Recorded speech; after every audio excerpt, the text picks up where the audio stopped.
Okay, it's going to be a review of Judgment Day 2005. This is, yeah, John Cena's and Kurt Angle as well, their last SmackDown pay-per-view. So we got King of the Ring coming up this Sunday. You know, before King of the Ring drops, probably on Saturday, there's going to be a review of Judgment Day 2006. If anyone remembers, I think that's the last time we crowned a King of the Ring on pay-per-view. That's where, you know, Booker T became King Booker. So that will be up, as well as a preview of, you know, the King of the Ring, King and Queen of the Ring.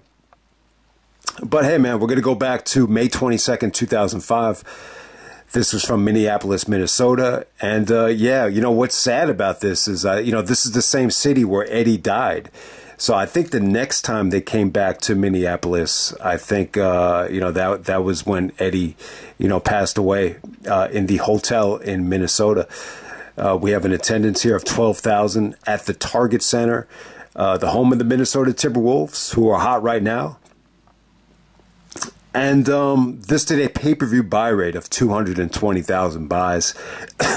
It's funny. It's actually down from Judgment Day 2004.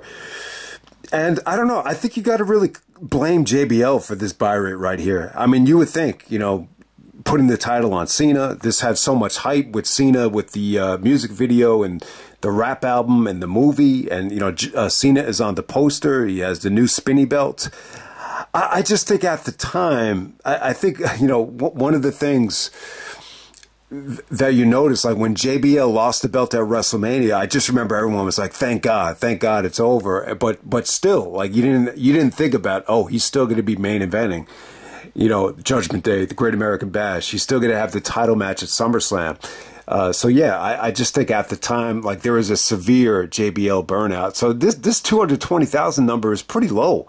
I mean, it's almost 100,000. It's 100,000 lower than Backlash. It's 200,000 lower than Vengeance, and it's just pretty damn low considering, you know, how good the show was. I definitely think this is the best, you know, SmackDown pay-per-view that they've had.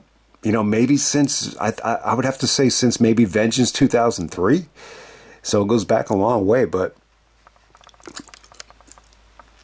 I think it's a pretty damn good show. But, you know, I was just kind of thinking this is really the end of an era, you know, in terms of the brand extension pay-per-views. This is like the end of the Evolution era on Raw. This is the end of the Cena and Angle, you know, era on SmackDown. So when you look up the, you know, Raw pay-per-views up to this point, you know, they do a total of 2,747,000.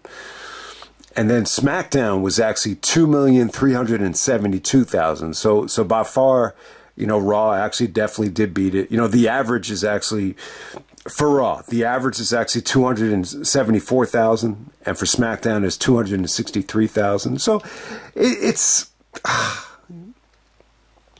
pretty close. I think SmackDown did pretty well, you know, for the most part. I think one of the things about, you know, the SmackDown only pay-per-views is I think they probably did better in certain markets, definitely with the Latino demographic, and especially, like, I think with kids.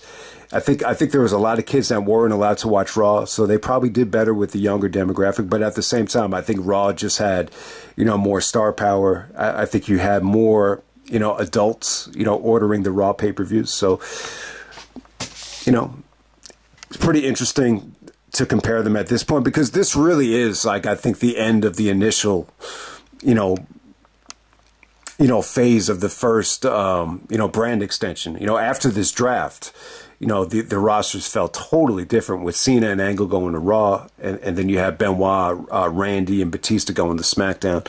But hey, man, we're going to get right down to it. All right, first match tonight, we had Eminem, Joey Mercury, and Johnny Nitro coming out there with Melina making their pay-per-view debut to take on Charlie Haas and Hardcore Holly. So yeah, I think they actually defeated, you know, Eddie and Ray, you know, to win the tag team titles. You know, Melina had some really, really good interactions with Rey Mysterio leading up to this thing. But yeah, Eddie actually turns on Ray leading up to the show, and you know, Eminem was able to benefit and win the tag team title. So it's kind of weird, you know, at this time, it's almost like they're giving this tag team that has no, experience, not a lot of exposure. In their first pay-per-view, they're already the tag team champions. But, the entrance worked out really well with Melina kind of, grabbing the belts like they were their crotches. And Melina said this is the biggest night in pay-per-view history. But, big night for Melina.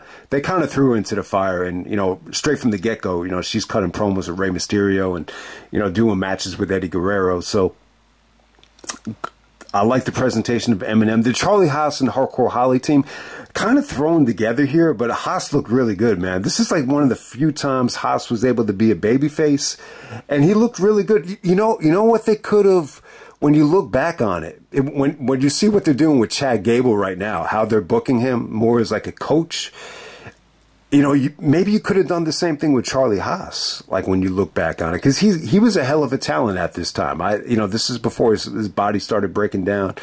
I wasn't a big fan of him, once he got to Ring of Honor, but Hardcore Holly had a lot of juice at this time. There were some hot tags here.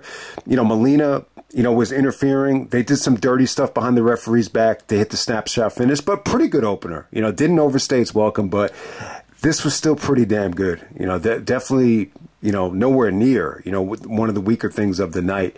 And, the Haas and Hardcore Holly tag team, it worked a lot better than like Holly teaming up with Billy Gunn, for example.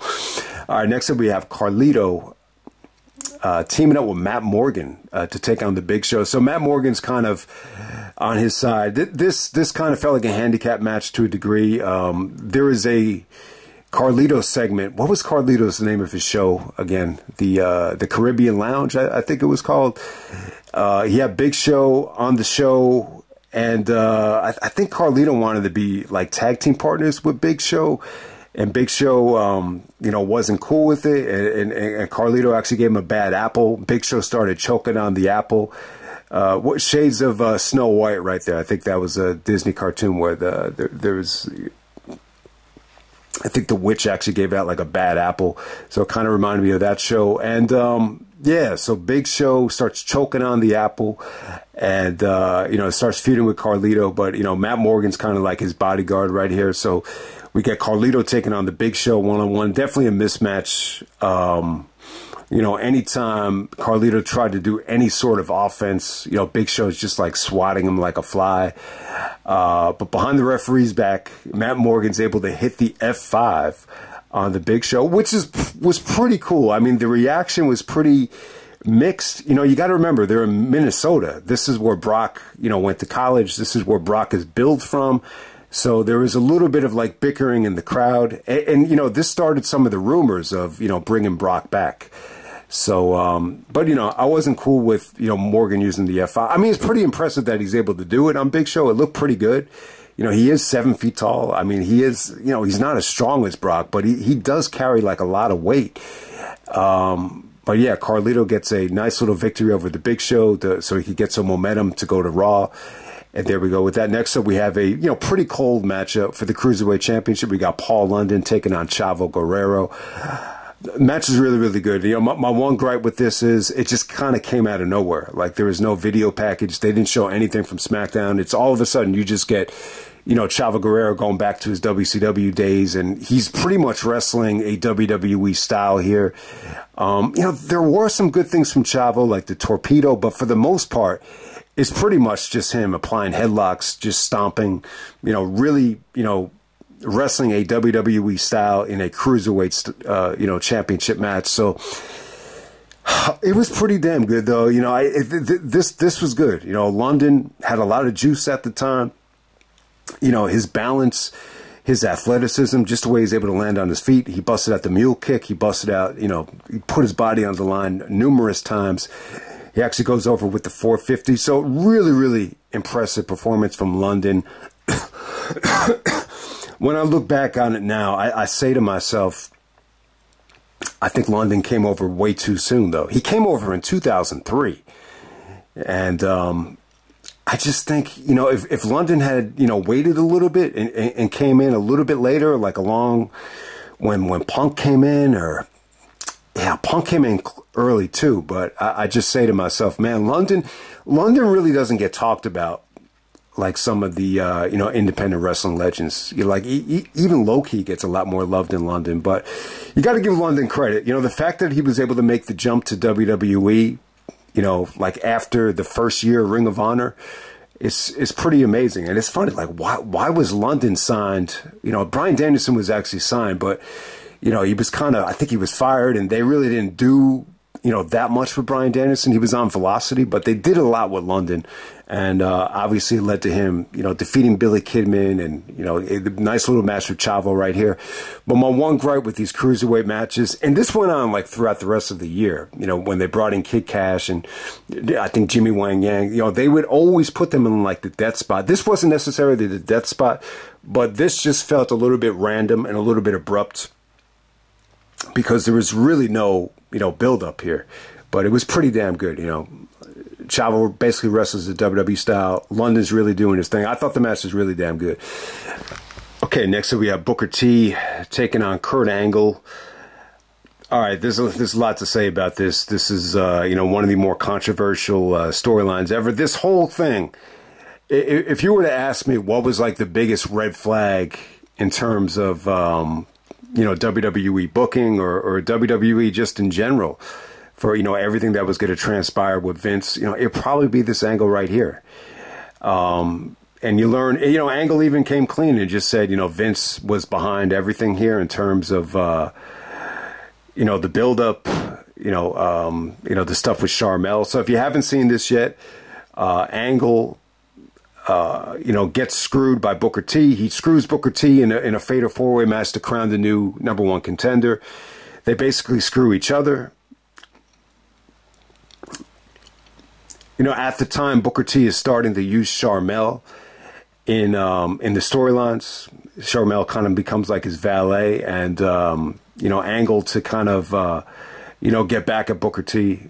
He basically insinuates that he wants to have sex with Sharmell. And some of this was actually funny. Like when they had the opening video package, I remember people cracking up at the party, like when Angle said, "Booker, I want to have sex with your wife." So, some of it is a little bit funny, but then a lot of this is just like, what the fuck are they thinking here? I mean, you have an Olympic gold medalist. You have arguably the greatest amateur and professional wrestler ever, and you're booking him as a stalker, booking him as a pervert, or somewhat of a rapist here. There's like some rape scenes that actually go on here, which is crazy. So Angle basically wants to use the handcuffs, cuff Sharmell up and have bestiality sex with her, not just any type of sex, but that bestiality type of sex. And Vince went up to Angle and said, "I want you to say it like this," and it's a bit like perverted bestiality type of sex. So I could definitely, when you look back on it, I could definitely, it has Vince's fingerprints written all over it. In some ways, it's like Angle became an extension of Vince in the actual storylines.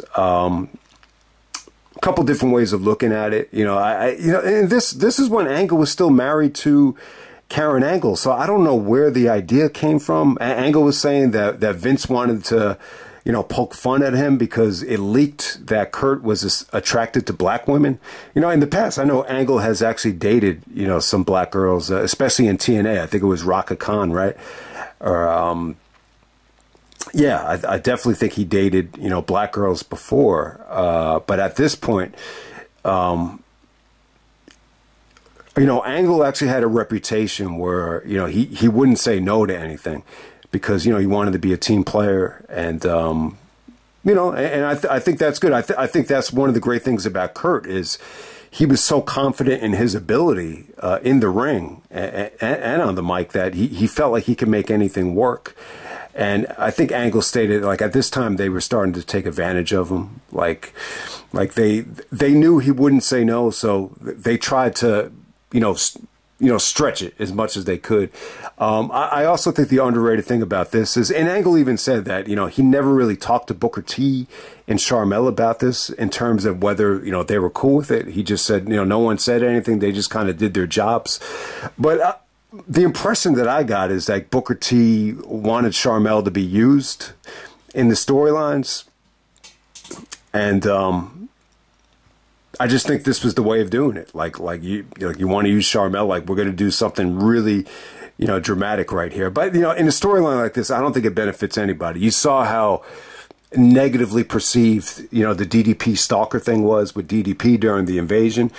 And they were booing, Sharmell here. Anytime they did any vignette backstage with Booker or Sharmell, the fans were actually booing. They didn't really know who to cheer for. And there was actually one fan chanting "ugly wife," which is ridiculous. I mean, it's just, but the bottom line is a lot of this shit just didn't, I just don't think it really resonated with the fans. And it's a shame because, Booker T and Kurt Angle had, incredible chemistry. And, if you put Booker T in the ring with Chris Benoit or Kurt Angle, Booker T could have, amazing matches with amazing workers. You put him in the ring with Kane, or you put him in the ring with, someone that's not a good worker, the match is only going to be so good. But, Angle and Booker, I thought they worked really well together here.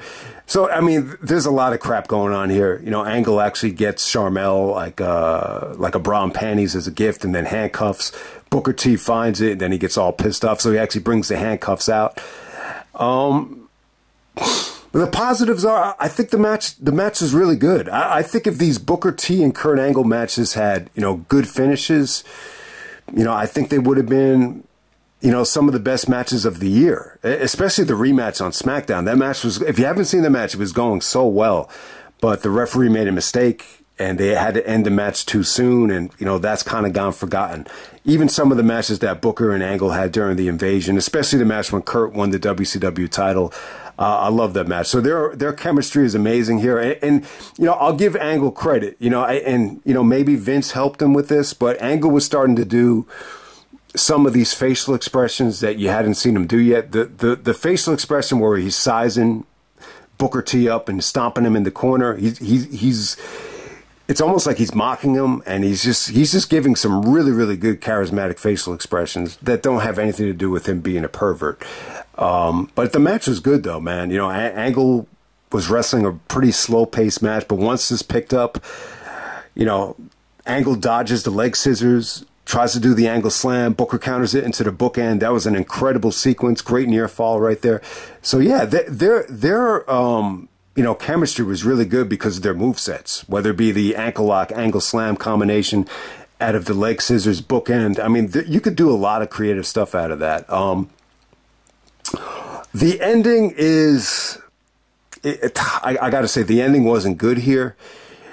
I get what they were going for. It's a pretty cool ending if you could execute this properly. I think it looked like the referee made a mistake here as well. It definitely looked like Angle did kick out. But, Booker actually counters the Angle slam into a small package just very, very slowly. It was actually a good counter, but, I just couldn't buy into the finish because it clearly looked like Angle kicked out.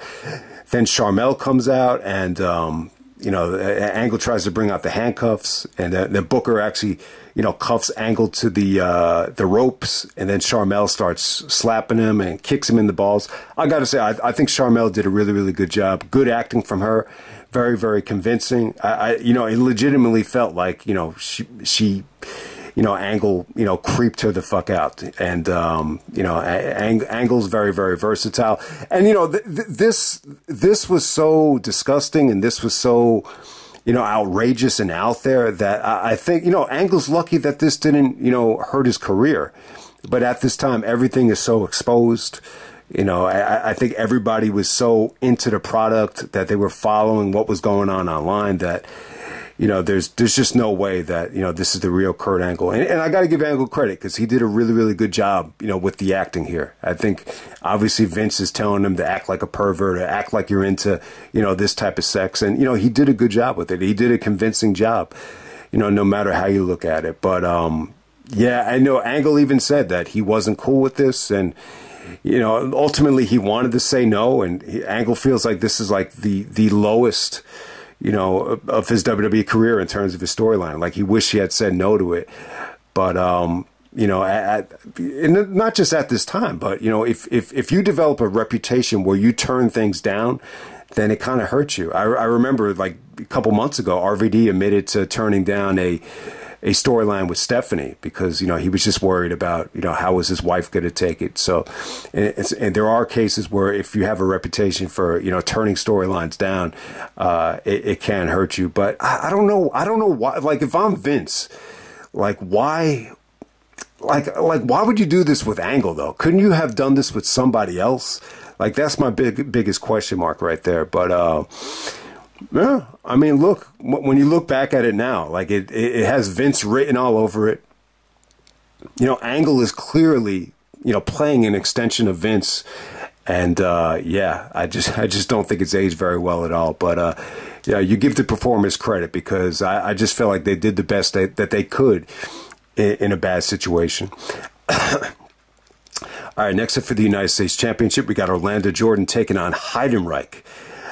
I thought this was awful. You know, this was nauseating to watch. I will say this, though. I think the girl, the planted girl that they picked out to be Heidenreich's friend, did an amazing job. You know, exactly what they were looking for. It felt like it was planted, but you know, the fact that she was able to do the Heidenreich dance and you know, looked like she was excited to hear Heidenreich read the poem, give her credit.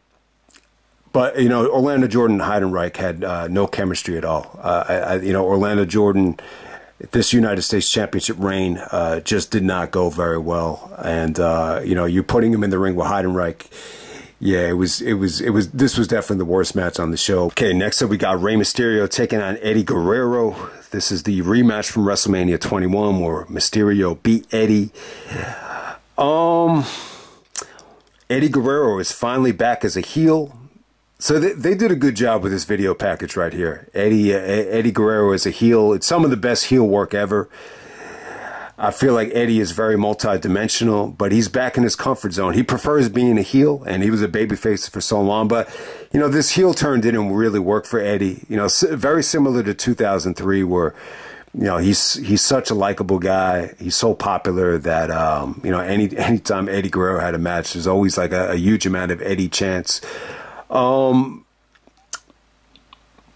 But good storyline right here. You know, Eddie and Rey are going for the tag team titles again against Eminem, and, you know, they come up short.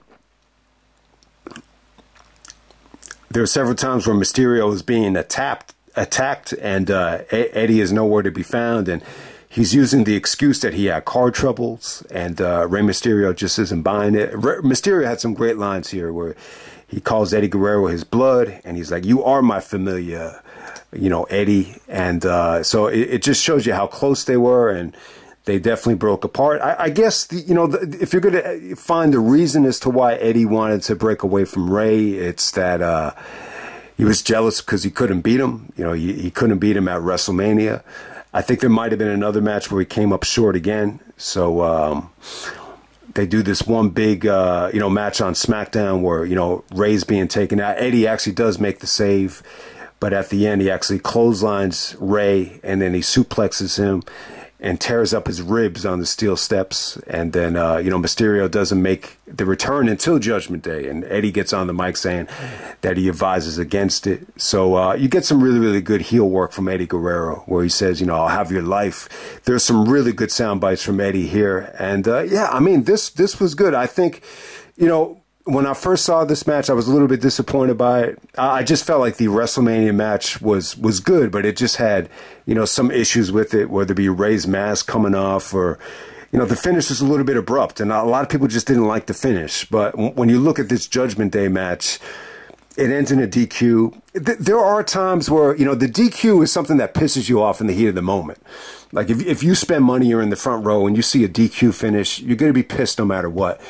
But, you know, one of the great things about doing these reviews, and when you look back at certain matches that have a DQ finish, you know, within the context of the storyline, when you look at the big picture of, you know, everything else that transpired after this match, it's like, yeah, this is what the feud really needed, you know, to get to the next level. So that's what this match did more than anything. And if you want to look back at this match and just say, you know, this is Eddie Guerrero reborn as a heel, you know, doing what he loves to do. Like Eddie Guerrero said, like, he loves being a heel, and this is what this match was, you know, gave him this is what this match did for anything. It was just a chance for Eddie just to, you know, go back to that playground as a heel. And, you know, when you look back at this match right here, it's pretty damn good. It's different. This would be the opposite of Halloween Havoc. I mean, when you watch the Halloween Havoc match, yeah, I mean, there's heel elements, but for the most part, it's not this. This is a total, you know, different style. This is Mysterio selling the ribs.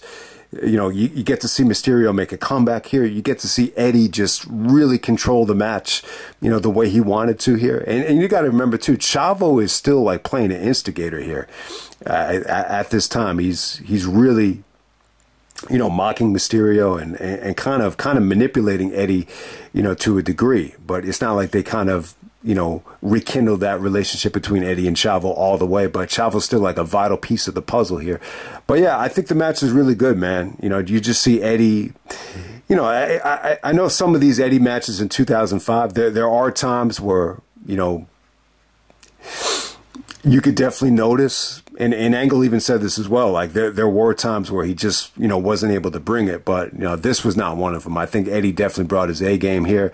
You know, Mysterio had the ribs all, you know, taped up, and there's just some great, you know, comebacks from Ray, you know, where Eddie's punching him right in the face or uppercutting him right in the face, and Ray comes back with a Yakuza.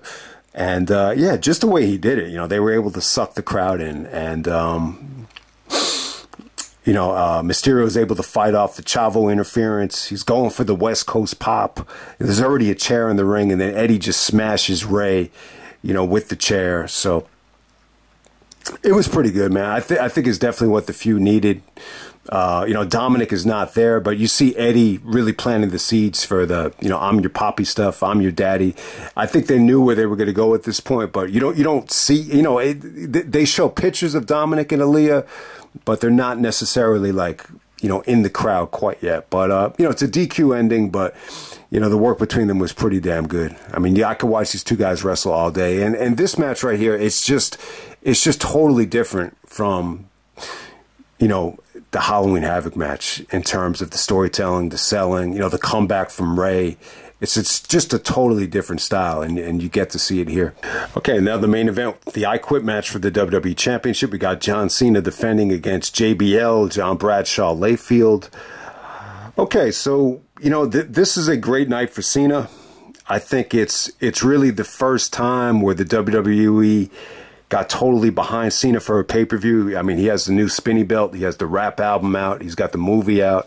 He's on the poster for Judgment Day. He gets the big-time entrance. So this, I would say Judgment Day 2005, it's got to be up there with a, you know, it's not like a top 5 Cena atmosphere, but it's probably a top 5, top 10, you know, John Cena show in terms of, you know, importance. You know, really getting him ready, you know, to go over the Raw.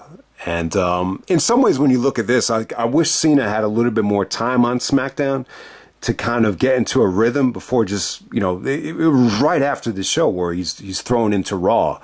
And maybe it was just like too much too soon for Cena, you know, when you look back on it. But yeah, at the time, they actually had the Bad Man, you know, music video with Freddie Fox, Bumpy Knuckles. And he actually makes the entrance with Trademark, not Trademark 629, but Trademark John Cena's cousin. So, yeah, the entrance is really over the top, you know, coming out on the truck with the turntables. And, yeah, at the time, they were really promoting the rap album. The rap album was pretty good. I mean, I have the album. I should probably review it. You know, one of the things I'm proud of about the album was it was really cool to see, you know, Cena and Freddie Fox, you know, unite. And for Cena to help him out, because he was always a rapper that I felt like never got a lot of respect, you know, always was better than, you know, a lot of the record labels gave him credit for, because he never really got signed to a major label that really got behind him. So I've always been very, you know, happy that Cena, you know, was willing to work with him here. And he was actually very critical of Cena as like a battle rapper, but he even said that Cena got a lot better. But, you know, the Cena rap thing, it's kind of funny. It kind of ended here. Like, he never came out with another album. I think his mindset was that if we're going to go in this direction, you know, with the Make-A-Wish and the kids getting behind him, that it's just tough to come out with an album like that, because Bradshaw was very critical of the lyrics. You know, Cena had some lines about being promiscuous and having sex with women, and you know, he actually used the F word a couple of times. Don't fuck with John Cena because I'm a bad, bad man. So Bradshaw was doing like these campaigns, telling people to boycott the album because of the parental advisory sticker. Apparently Vince loved the album though. Could you imagine Vince listening to the album on the headset or the headphones when he was traveling? Apparently he was. So he had a hard-on for Cena in all areas, the physique, the wrestling, the promos, and the rapping as well. So let's keep that in mind. But yeah, I'll give JBL credit, though. I think there was definitely massive burnout here with JBL being in the main event. But, you know, he was carrying the old championship. And it's funny, they actually booed the traditional championship when Bradshaw, when the referee actually raised it up. So that was kind of interesting. But you know, I never really thought much about it, but, you know, I guess Cena wanted to change the belt, the spinny belt thing.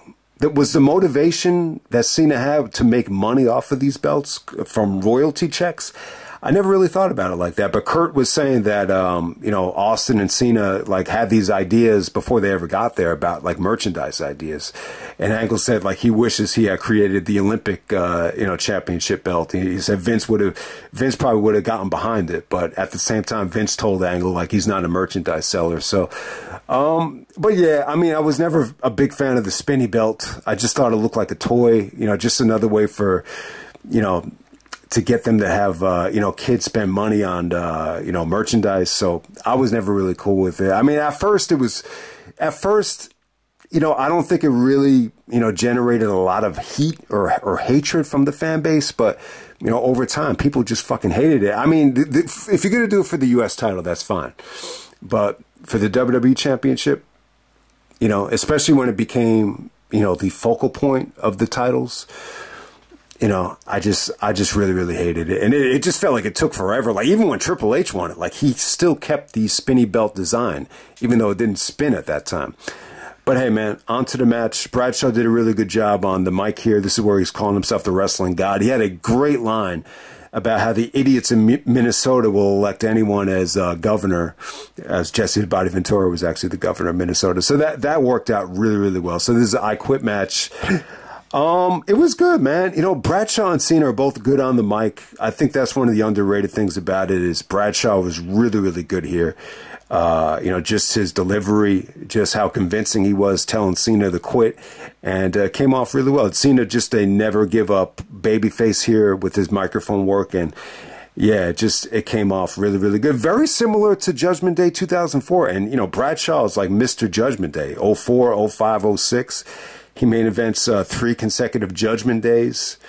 Yeah, a lot of similarities, man. The chair shot is pretty much identical, you know, to the Yeti chair shot. And Cena bleeds a lot. Like, he bleeds a lot more here than I remembered. It's not as bad as Eddie, but there's like these lines of blood that pour from Cena's head. And yeah, I mean, Cena never really bled a lot. Like, when you look back at Cena's career, I mean, did he really ever, you know, bleed that much? You know, most of it was during the PG era. But yeah, this is probably the heaviest I've seen Cena bleed. And it paid off really, really well, especially at the end of the match where he's holding up 2 titles. I thought it was a great visual and just a great tone setter, I think, for Cena's career. But yeah, the match was pretty damn brutal though, man. I mean, the backdrop that JBL takes here on the Spanish announce table, it was pretty bad. At this time, Bradshaw really started putting on some weight, especially after he lost the belt. You could tell he was drinking a lot. He looks about maybe 20 pounds heavier here than Judgment Day 2004. And when he takes the backdrop, like it's a lot of weight. So Cena wasn't able to clear it.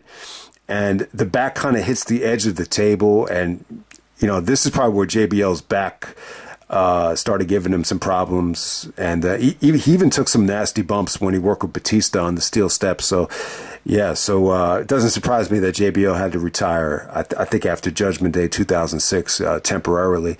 But, yeah, man, they did some pretty crazy stuff here. You know, once Cena FU'd him in the ring, you know, they start, you know, brawling by JBL's limousine. You know, Cena actually gives them suplexes and the you know, the tilt-a-whirl suplex on the top of the limousine. They take off the horns of the limousine, the JBL horns. So Cena comes out in this truck. And, you know, eventually it takes out this exhaust pipe from the truck. But before they even do that, I mean, there's some great strangling here. I think JBL actually goes through a television. He takes a nasty looking table bump. So everything was going well. This is a pretty damn good I Quit match. Very, very entertaining. You know, they did redeem themselves from WrestleMania. I mean, the WrestleMania match wasn't bad. It was just kind of short. And, you know, maybe Angle and Michaels, you know, they stole the show. Kurt Angle even said he committed highway robbery because he stole the show at WrestleMania. That was one of the few lines where Angle actually came up with himself. It wasn't Brian Gerwitz, but he said that on like the SmackDown after WrestleMania. But yeah, because of how good that was, it was tough for Cena and JBL to, you know, get enough time and to really do anything at WrestleMania. But, you know, the silver lining was it made Cena look strong. All he needed was one FU, one attitude adjustment.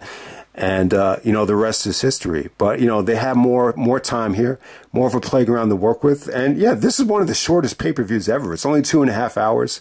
So they definitely had even more time to, you know, in this match, which went well over 20 minutes. But they could have went another 5 minutes and they would have been fine in terms of, you know, being forced off of pay-per-view. I think, you know what it was? I think after what happened at the Rumble, where Vince tears his quads and there's such a panic to get off the air, I think at this time they wanted to ensure they didn't put themselves in that situation again. So maybe that's why it was so short, you know, looking back on it. But yeah, everything about this went well. I'm not a big fan of the finish, though. I think the finish is cool. And if you notice, they have these Judgment Day, you know, glass, very similar to the King of the Ring 2001. If you notice with these are clearly like sugar glass. Very easy to break. If you remember the ones that Shane went through, I think they were plexiglass. That's why he couldn't go through them. But yeah, these are really, really easy to break. But yeah, Cena takes out this big-ass exhaust pipe from the truck. And then JBL gets on the mic and he's like, I quit. I quit. And even said that if anyone says I quit, you know, he's not a real man. So it makes JBL look kind of weak. I thought the finish looked weak as hell. I would have said I quit as Cena was running towards him with the exhaust pipe and then just have him go through the glass as he's saying I quit. The way they did it here is he quit first, and then after Cena was announced the winner, then he, you know, he takes the pipe and, you know, kind of tackles him through the glass. So it is what it is. It's an okay finish. A lot of times these I quit, you know, matches with the heel saying I quit, it's never really that satisfying. There's always like an I quit where, you know, when the guy says I quit, it's almost like you never nail it to the point where everybody's happy with it. But I get what they were going for here. I just would have, if I was JBL, I would have said I quit. Just say it as Cena is sprinting towards you. I think it would have came off a little bit better. But I get what they were going for here. They wanted the I quit to kind of sink in with the. They wanted the. I know how Vince thinks. He wanted the reaction to kind of sink in with the fans. And then after Cena's announced the winner, and then do it. But yeah, man. I mean, great pay-per-view right here. You know, Angle and Booker T. If you could ignore the nonsense of the, you know, the perverted storyline, it's a really, really good match. Their matches just had awful finishes in 2005 for whatever the reason. I think Mysterio and Eddie, you know, was great storytelling, and it was. I mean, it's tough to really, you know, dig that deep into it and explain why it's such a great match, but in the context of, you know, the body of work of the feud, it's an incredible piece of the puzzle. And then Cena and Bradshaw, I think, is a great I quit match. It's not as memorable as Eddie and JBL, but it's pretty damn close. And what it really did was it really got Cena, you know, ready, you know, to go over to Raw. And they definitely redeemed themselves from WrestleMania, no matter how you look at it. I think London and Chavo is a sleeper match of the night. It was a great performance from London. It just reminds you of how freaking skilled he was. I just feel like at this time, they weren't as generous with the, you know, the guys from the independent scene as they would eventually become, you know, the next decade or whatever. So I just feel like it was a little bit too early for London. But yeah, the Eminem opener was pretty damn good. You know, the only bad thing on the show was Orlando Jordan and Heidenreich. Other than that, I would definitely say this is the, you know, best SmackDown pay-per-view that they've done. You know, maybe since No Mercy. Yeah, either. I'll just say this: best SmackDown pay-per-view that they did, you know, since 2003. So I'll end it right there, and I'm out.